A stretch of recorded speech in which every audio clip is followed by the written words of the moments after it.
তুলে দিচ্ছেন বরিষ্ঠ সাংবাদিক মহোদয়ের সাথে।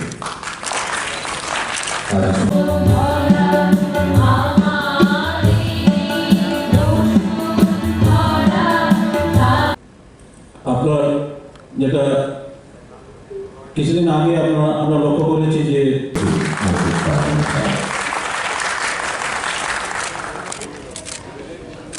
আসতে হবে, না হলে হয়তো সেখানে অনেক ক্ষেত্রেই অনেকে কিন্তু মার খেয়ে যেতে পারে। আজকে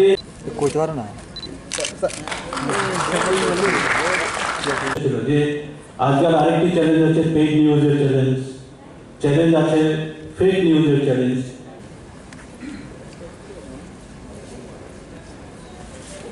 মঞ্চে আসন গ্রহণ করবার জন্য